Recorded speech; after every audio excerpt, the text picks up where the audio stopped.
Welcome to Game Oven, a collaborative storytelling collective building a world one game at a time. This week we will be playing Godkiller by Connie Chang. If you like what we're doing here, you can follow us on Blue Sky at Game Oven, or you can join our Discord. And check out our Patreon at patreon.com/GameOven.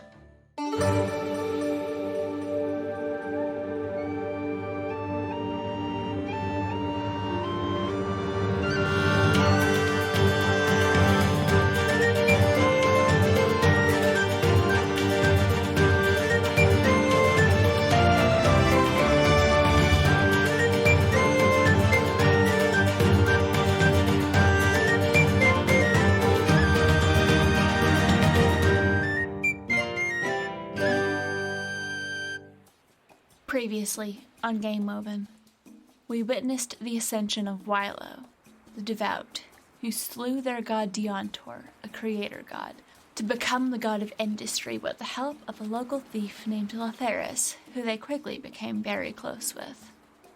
Years later, as Wylo's domain expanded, it was discovered that Latheris was bound to Eldacy, goddess of woven life, and that she was meant to be a sacrifice. So Latheris traveled to a home she never knew and slew the goddess, saving the life of the child meant to be sacrificed that very night, and becoming the goddess of water, undeath, and thieves. Or as she likes to say, the goddess of the sea, scoundrels, and second chances. Now to see what changes will come and what the future holds for this divine power couple, and to the people who follow them.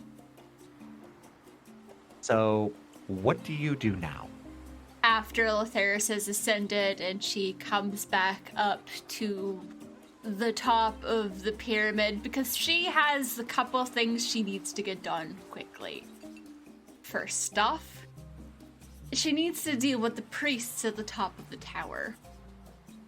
The ones that she warned that she was there to kill their god. The ones who she warned that if they let the child go and got out of her way, she would let them live, but they didn't listen, did they? You ascend, first through water and then through air, as if it was as easy as walking. You arrive at the top, and priests, some have left, some took the reasonable way out and literally just have run out the door. They are gone. But of those in attendance, there are still 3 witnessing your divinity. I told you what would happen. What have you done? What are you? I'm the new god of the sea and scoundrels, and I'm going to keep my word. And she just pulls all the water from their bodies. 3 desiccated husks fall to the ground. I'm sure there will be more cleaning up to do later, but first things first, sees that the bodies are, most of them just get pushed out into the sea, but she leaves one just in case, because gonna have to reorganize a lot of the priesthood. A sea breeze wafts into the room and carries bodies, the dust of what was once, mere moments ago, life, into the air and gone, leaving robes and knives and very little else. As you exit this top, most high point for miles and miles and miles around, the gates to your temple are thrown wide, and hundreds of people stream in. What do you do? She goes to where they can see her. Goes to where they can see that there is a new goddess. And also, I had in my head that when someone ascends to divinity, they get to sort of essentially choose their form. Mm-hmm. I don't think a lot has changed about her. I think it's pretty much just... I think it might just be in the eyes. Mm-hmm. The color, she's always had eyes that could be compared to the ocean. Green, blue. Mm-hmm. Colors get a little bit more intense. Any other changes are not obvious, and she speaks to her people and tells them that things are going to change. There will be no more sacrifices. The old goddess is gone. Your words echo effortlessly through the air and into the hearts and minds of those that worshipped your divinity. And without a thought, many of them fall to their knees for you. As you look out over them, you see past them to where there are piles of clothes and rags, bandages, piled throughout the city. The servants that you let go. Many of those bodies will be interned in a formerly fallow patch of land, which in time I think gets turned into a garden of sorts. Mm-hmm. As sort of an homage to Nyx, the transition. Mm-hmm. She still pays her respect. It's good to have friends, especially old and powerful ones, and Nyx did provide some help, and the rest are tossed into the ocean, because there are things down there that might need a little bit more convincing, but she can win them over in time. In time. The ocean is deep. Impossibly deep. Even your dominion only extends so far down. There are things down there that are older and more dangerous than you could possibly want to consider fathoming. And you choose not to, because they do not pay you any mind. Why should you pay them? As long as they don't get in my way, there's no issue. As your divinity truly settles in, you feel almost a connection reaching out. And hey, if I'm going off book here, like way off book, I just had a really good idea here. So, but if I'm going off book, feel free to just cut this. I'm playing in space. Do it. As your divinity truly and fully sets in, you feel connections spidering out to other gods. You can feel them a little bit. You can reach out and see where the bounds of your domain ends and another's begins. But there is one domain that is a little bit more malleable. Home. I don't think she returns to the island on the first night just because there are things to settle. First things first is we need to get the child back with their family. She reaches out to her friends, those who survived, the ones who helped her. I don't think she ever got the woman's name.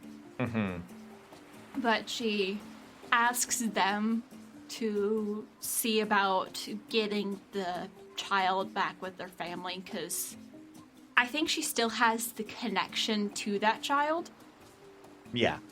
There's still that binding. I don't think she ever puts any expectation into that binding. No, but it is an expectation that you know you can pull on forever. This child will grow up to be exceptional because they were promised for... Fate is a powerful thing. This is something that you have come to learn. It isn't intangible, but it is extant. Fate is like kinetic energy, and it is something that can be leveraged. And at one point, this little one's fate was to be leveraged as food for your divinity. You are eschewing that, and you will be weaker for it. You know this. These sacrifices were not done out of pure, unbridled hubris. They were done with a purpose, and you would grow stronger with this little one's fate as a power that you can command. That's not the case anymore. This little one's fate is theirs and theirs alone. And the last time somebody remembered a little one getting away, they became a god. So who knows what this one will do? Lotheris is not going to place any expectations. I don't think she makes any attempt to even see the child for a while. I feel like probably the parents flee. Mm-hmm. Which, I mean, valid just in case she has Kendrick or whoever help them. That child is going to get a chance to decide their own fate. Mm-hmm. And I think Lotheris might even allow if the child wants to one day tug on that string themselves. Find out. Just because it's always been done a certain way, you can change things up a bit. And you make your own fate. Mm-hmm. Also, she does keep her word with Kendrick and gets him in on some of the shippings and working with Wylo as that begins to expand. But I think it's at the end of the first full day of her being a god that she finally gets a chance to go to the island. Do you take Kendrick with you, or do you let Kendrick kind of get his bearings with the new situation? I think she leaves Kendrick, because I think she just hops into the well and pops up somewhere on the island. Water is like a portal to you at this point. Oceanic travel is more of a... If you are traveling over water, it is because you want to at this point. Mm-hmm. Because it is as simple as diving to the bottom of your well and emerging within the fountain in Wylo's temple. Something that you know that you would not be able to do if you were not a friendly deity. Yeah. Also, she knows... I feel like she's been gone for like a month and a half. She's not sure how much longer Wylo can keep it together. So she's like, I'm just gonna shortcut. I'll see you there when you get there, Kendrick. Bye-bye. All right. Weirdest fucking 48 hours I have in my life. I ever say what?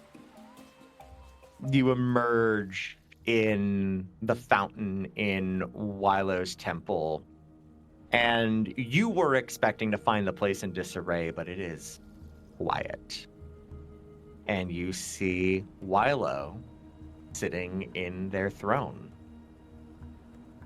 Well, that was a little unexpected. Sorry I took so long. Had some matters to deal with in the priesthood too. Well, thankfully I only had to get rid of half of them. Ah, did better than me. Once they saw what I did to the first ones, they saw reason, and not all were fond of what my predecessor did. Wylo stands up to their full height. Oh yeah, I forgot Wylo is a very tall beanpole. They are a beanpole. Their dark, shaggy mop of hair is pulled back into like a tight ponytail. The robes that they wear are long and black, and there is a train that extends for a length that is either comical or deeply intimidating, depending on who you are. The Ferris just is like, they're such a diva.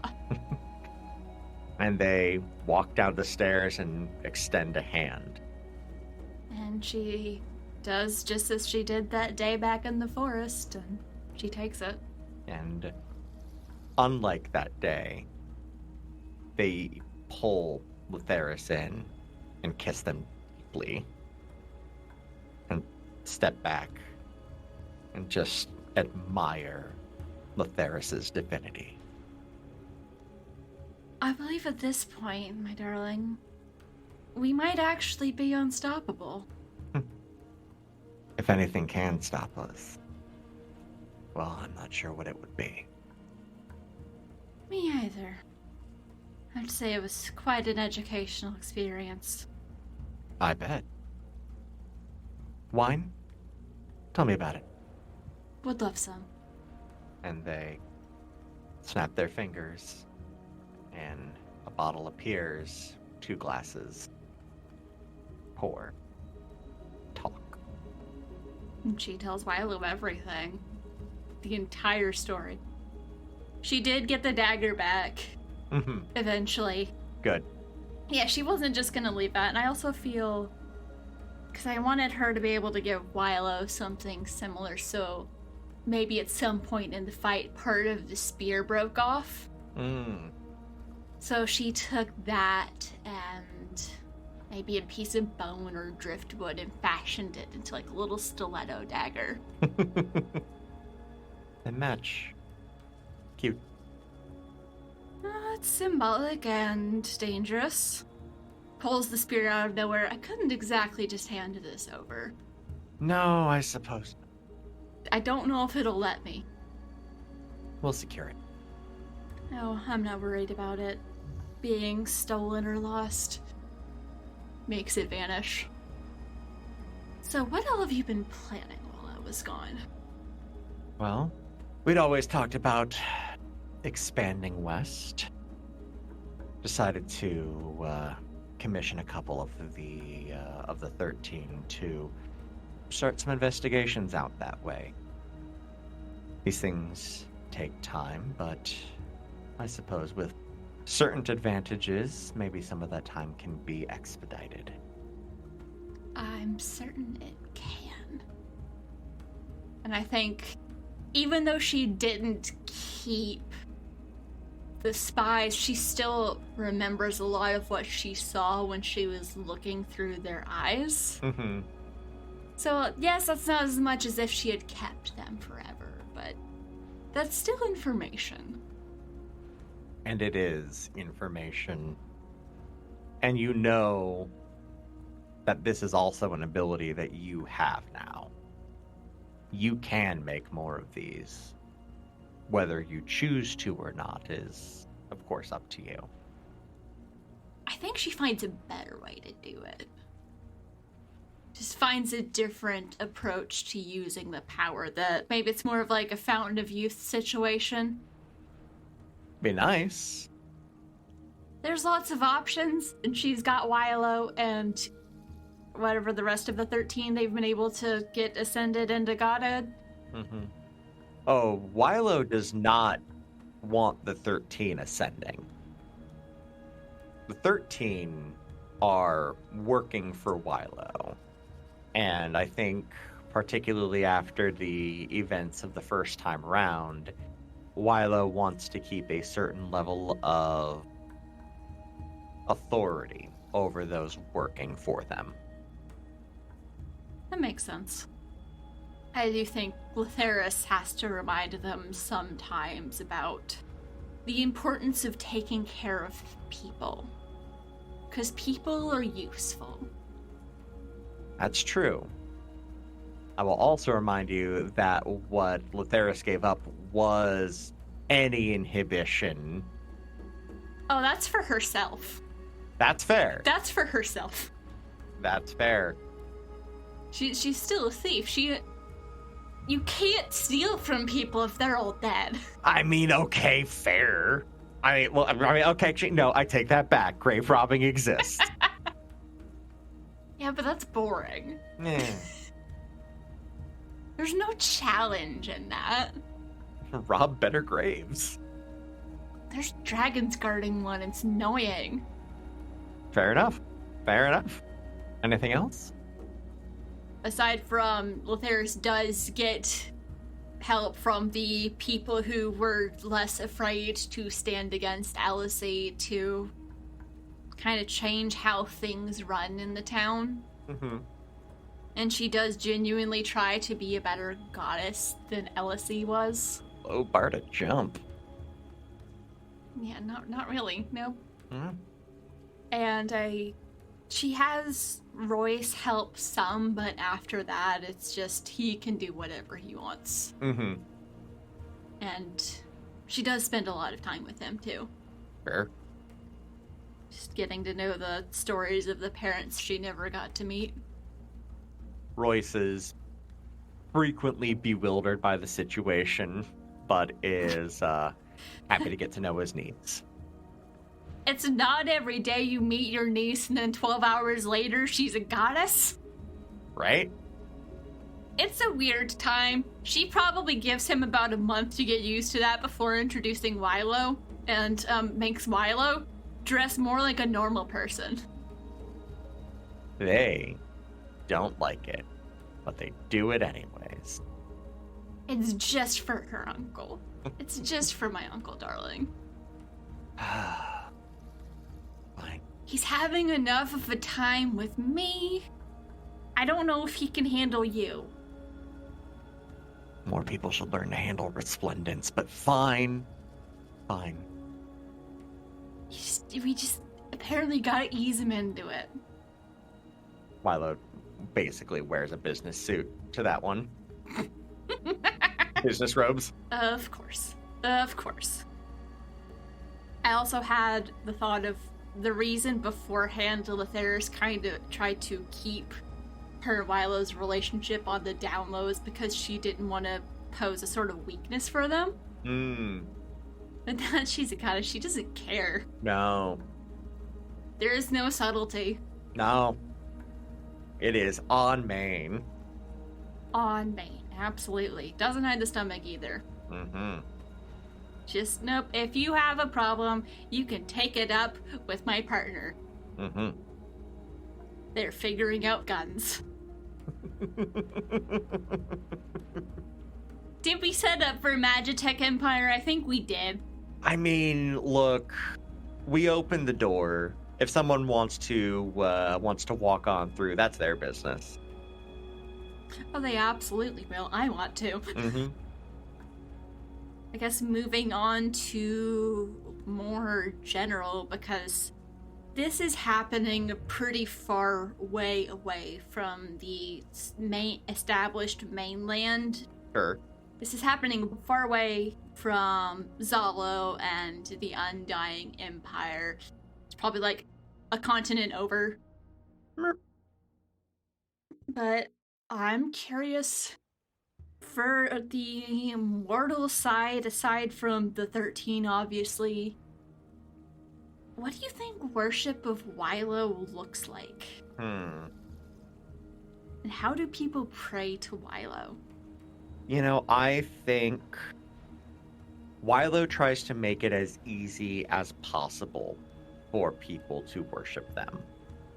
They grew up in a society where faith was totality.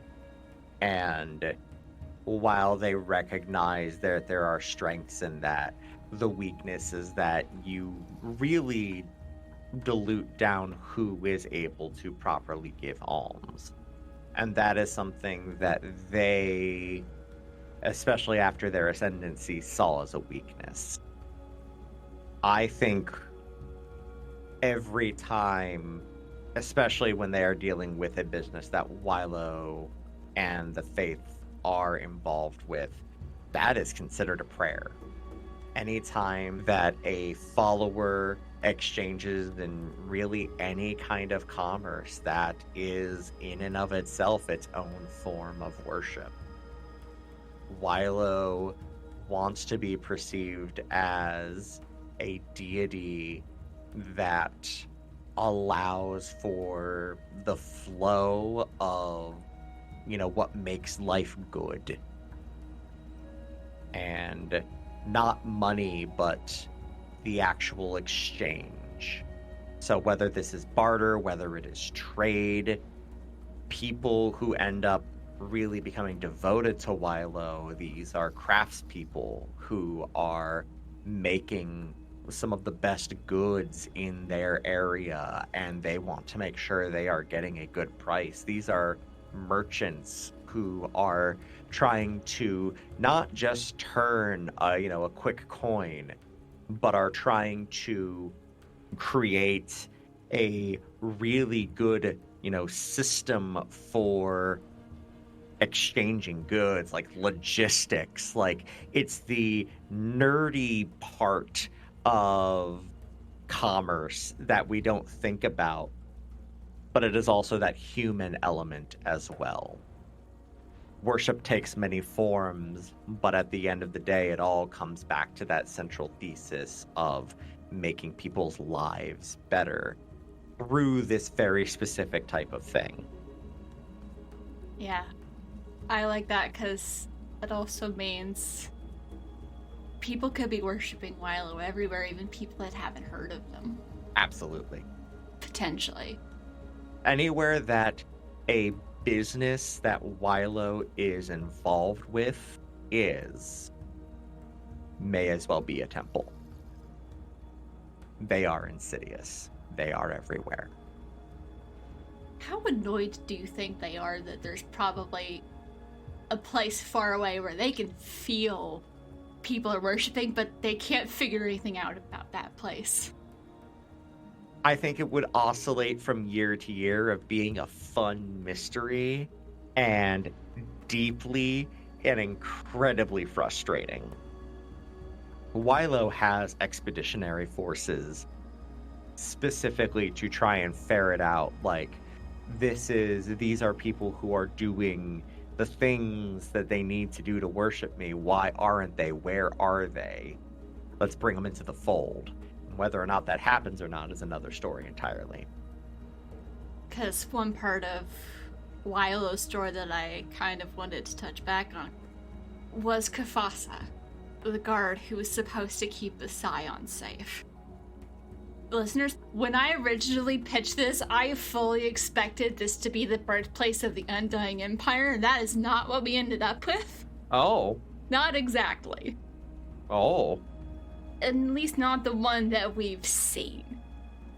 This feels different. This feels like something else. Mm-hmm. But there are a lot of hallmarks of what we've seen of the Undying Empire propaganda that strike very similar here. So I spent a couple weeks trying to figure out why. Mm-hmm. And I had the idea that maybe Kafasa, after losing everything, ended up going on a journey of their own. That Kafasa might be the link. And I don't think anyone remembers him anymore. Wow. I think Wilo weeks later has a thought of, like, oh right, what happened to, and then they're just gone. Yeah, you don't remember the name anymore. The name is gone. They are stricken. And I think maybe Theris and Wilo suspect that there's something weird about that weird void place that they can't quite figure out. But they they don't know yet. They haven't figured it out yet.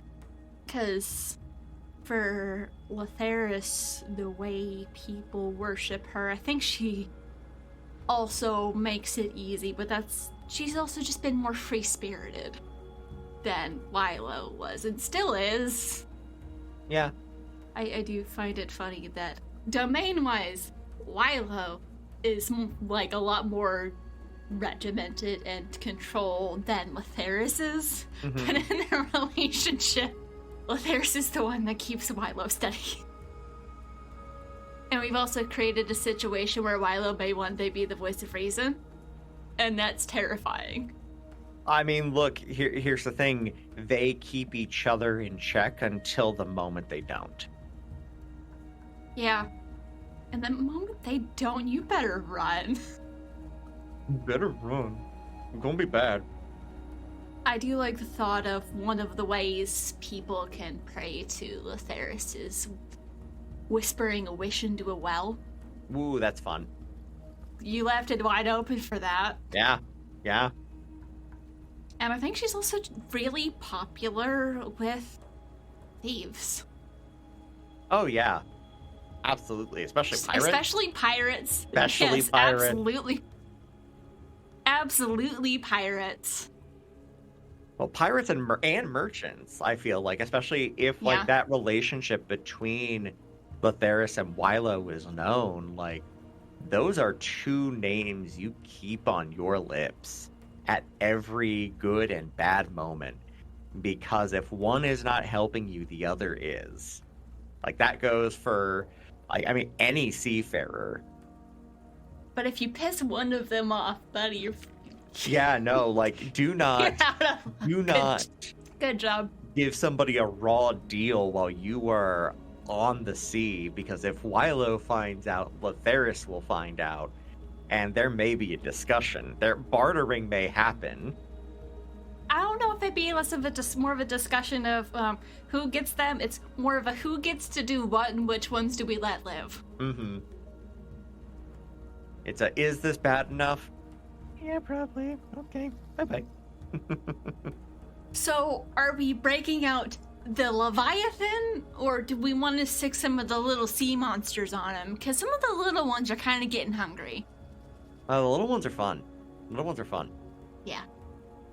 I'm very excited to see how this impacts main campaign stuff. Be fun to see what everybody does with it. Yeah.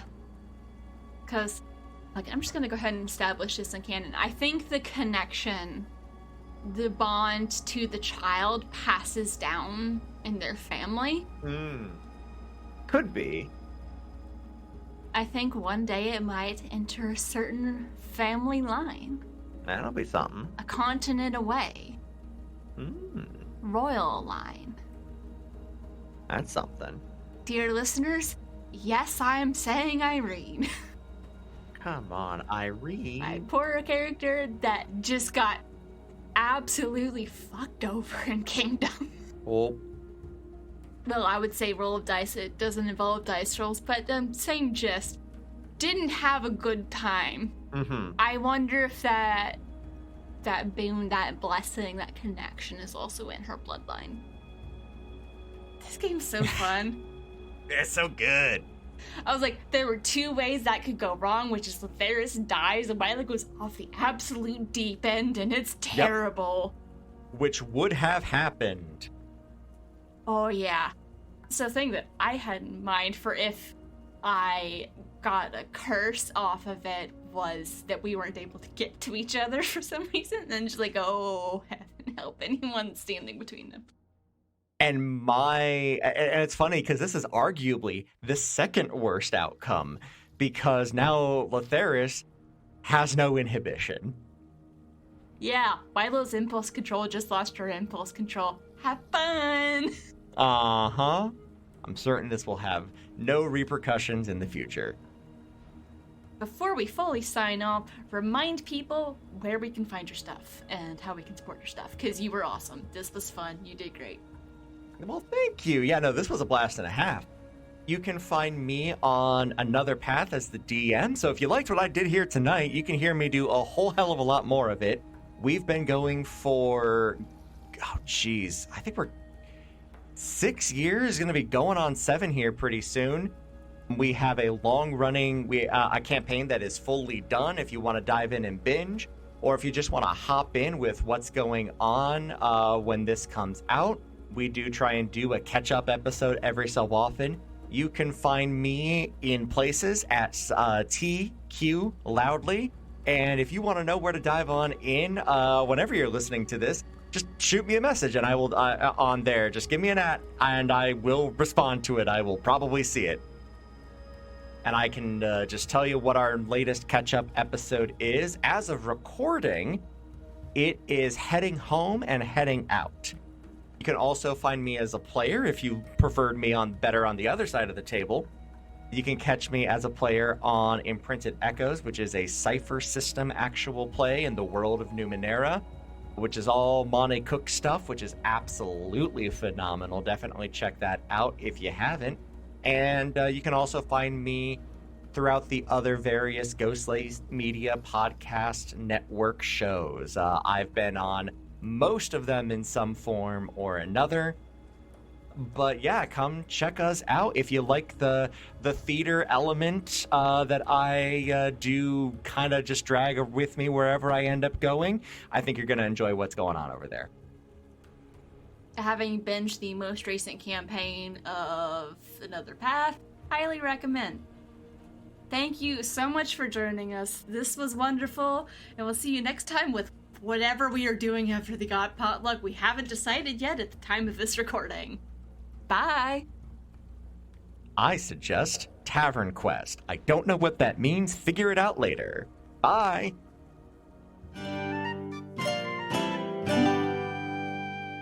You have been listening to Game Lovin'. If you like what we're doing, give us a follow over on Twitter or Blue Sky, and you can go become a patron at patreon.com/GameLovin'. This week's game was Godkiller by Connie Chang, featuring Chase of Ghostlight Media as the GM, and me, Brianna G, as Latheris.